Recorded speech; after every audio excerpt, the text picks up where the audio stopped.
एक आदमी ने एक बहुत ही खूबसूरत लड़की से शादी की। शादी के बाद दोनों की जिंदगी बहुत प्यार से गुजर रही थी। वह उसे बहुत चाहता था और उसकी खूबसूरती की हमेशा तारीफ किया करता था। लेकिन कुछ महीने के बाद लड़की चर्म रोग स्किन डिजीज से ग्रसित हो गई और धीरे धीरे उसकी खूबसूरती जाने लगी।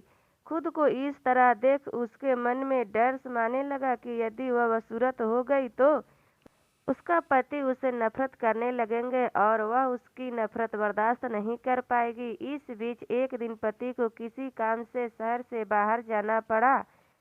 काम खत्म करके जब वह घर वापस लौट रहा था, उसका एक्सीडेंट हो गया। एक्सीडेंट में उसने अपनी दोनों आंखों को खो दी। लेकिन इसके बावजूद भी उन दोनों की जिंदगी सामान्य तरीके से आगे बढ़ती रही। समय गुजरता रहा और अपने चर्म रोग के कारण लड़की ने अपनी खूबसूरती पूरी तरह गंवा दी। वह बदसूरत हो गई, लेकिन अंधे पति को इस बारे में कुछ भी पता नहीं था। इसलिए इसका उनके खुशहाल विवाहित जीवन पर कोई प्रभाव नहीं।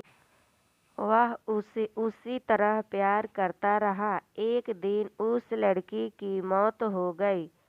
पति अब अकेला हो गया था। वह बहुत दुखी था।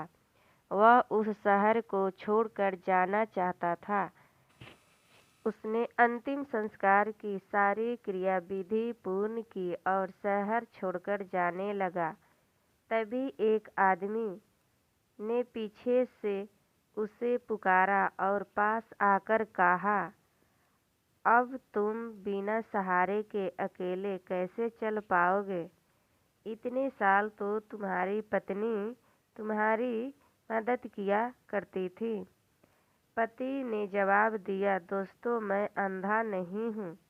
मैं बस अंधा होने का नाटक कर रहा था, क्योंकि यदि मेरी पत्नी को पता चल जाता कि मैं उसकी बदसूरती देख सकता हूँ, तो ये उसे उसके रोग से ज़्यादा दर्द देता। इसीलिए मैंने इतने साल अंधा होने का दिखावा किया। वह बहुत अच्छी पत्नी थी। मैं बस उसे खुश रखना चाहता था।